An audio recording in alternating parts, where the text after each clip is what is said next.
Very much, Tsietsi. Now, yesterday, following 2 days of briefings to Parliament's Portfolio Committee on Transport on the status of the Passenger Rail Agency of South Africa, which is Prasa, Transport Minister Dipuo Peters announced a decision to dissolve the board over the corrupt way it has handled its former acting CEO, Letsoalo's dismissal, as well as lack of corporate governance.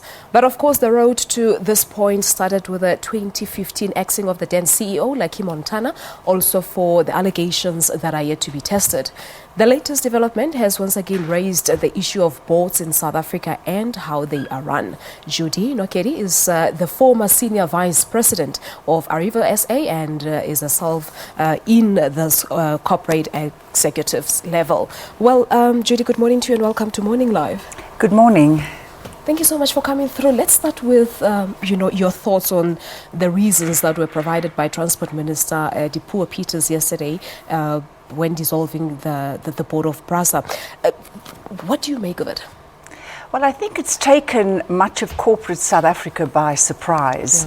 Yeah. The decisiveness with which the minister has acted in the last few days, I think augurs well across the board for all forms of decisions that have to be made affecting state-owned entities.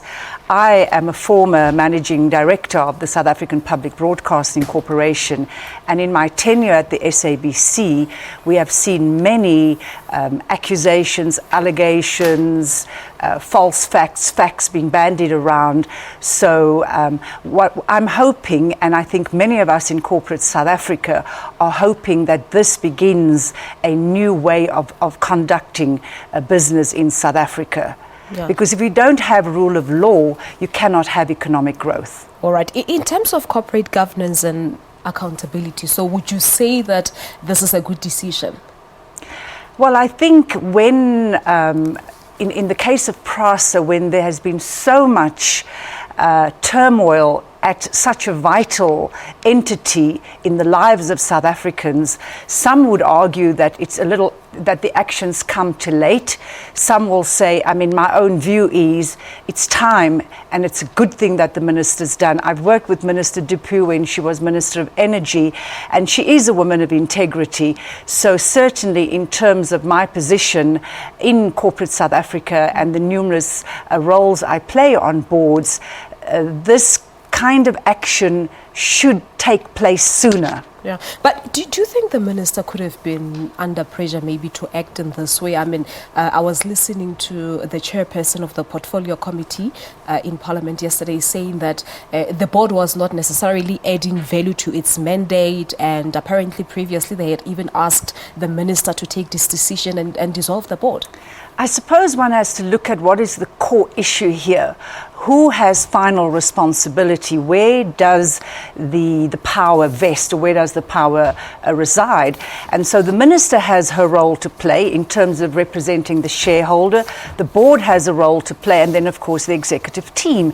Now, when accountability and integrity is brought into question, then all kinds of pressures come to play.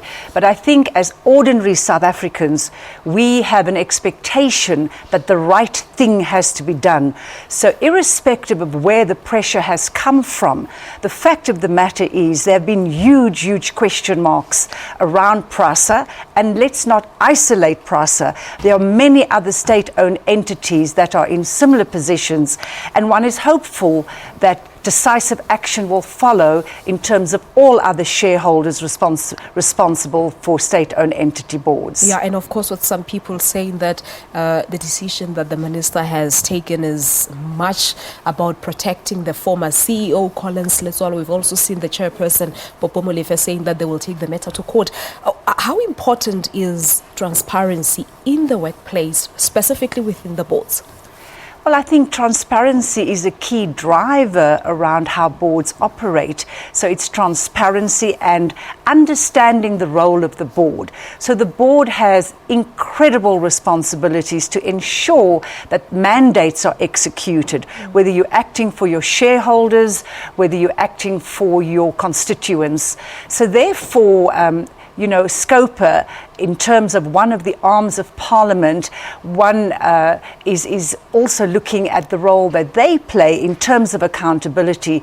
So key to how we hold government officials, elected board officials accountable is by nature a byproduct of how transparent our processes. And of course, critical is what information is presented to boards when they sit and adjudicate and inform decisions that they make. Yeah, I believe that's the main question. But personally, do you think that the board could have handled the affairs of Prasa differently, looking back to 2015 when the problem started with the former CEO, Lucky Montana? Hindsight, of course, is an incredible teacher.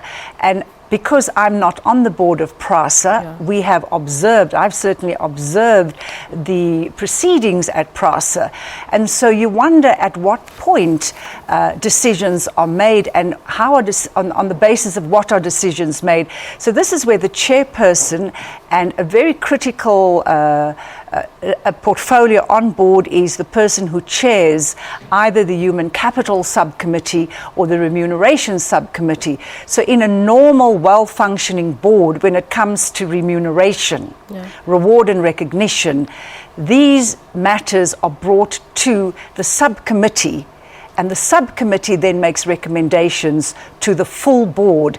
And of course, the person who monitors the performance of the chief executive officer is the chairperson. So there are many checks and balances in the final process and in final decision making. So of course, what one questions here is how were the processes followed at Prasa, and at what point could decisions have been made where either the board had the board was not privy to it, but for any individual at any level in any organization to self-adjudicate in terms of reward is not acceptable. It's unacceptable. Yeah, but which is what the former chairperson said, that they know nothing in relation to the salary hike of the former CEO, Collins Letsoalo. So you're saying that it actually raises eyebrows as to how it happened? Of course, it raises tremendous eyebrows because someone has to sign a piece of paper, someone has to inform payroll and the system that these increases will be affected. So at what point were the checks and balances just completely disregarded? So what happens now? I mean, the board has been dissolved and the chairperson, Popo Molefe, is taking the matter to court. Is there perhaps a recourse, or do the board members have a recourse if they are against the move of the board being dissolved? Well, the internal policies and processes of Prasa kicks in here, as well as the legal requirements and the legal protection that boards have. And I'm sure the minister has made her decision based on sound legal advice. And of course, what we're finding more and more in South Africa, which is highly not expedient from a cost point of view, that we're resorting to the courts to run the matters and the affairs of government. And that is not a situation that augurs well for us well into the future. The bottom line is that, when you are appointed to a board, it's what kinds of values do you have to embrace, and issues of transparency, accountability, integrity, honesty has to inform every action and every decision that you make. There is no substitute for misinformation, for corrupt action, for vested interests. All of this is what drives boards to not act within the fiduciary responsibilities of the constitution of a board. And the dissolution of this board mainly, will it perhaps in the future affect the individual board members in terms of their board activity in other boards? I mean, we do know that a whole lot of board members, they serve on several other boards. Is it going to affect their integrity perhaps? In an ideal world, in the perfect world, when you have a couple of stripes or strikes out against your name, it should affect your future in terms of whether you're being appointed to boards, whether you're being appointed to serve on committees, whether you're going to be employed.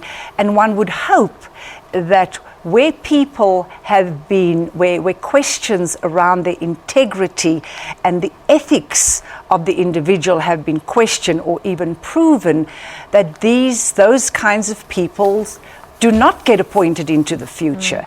That should be what should happen, but unfortunately it's not what happens. You can have a criminal record, you can have all kinds of proof of what you've done the wrong, and yet we still see these kinds of people being appointed to boards. And in my experience of private-owned companies and Johannesburg or London Stock Exchange listed companies, you will be under severe scrutiny and you will be under severe pressure if you were to nominate candidates who are not of impeccable standards and standing and quality. And I believe there's something that can be done in order to perhaps regulate the behavior of boards in South Africa? I think the regulatory environment is very clear.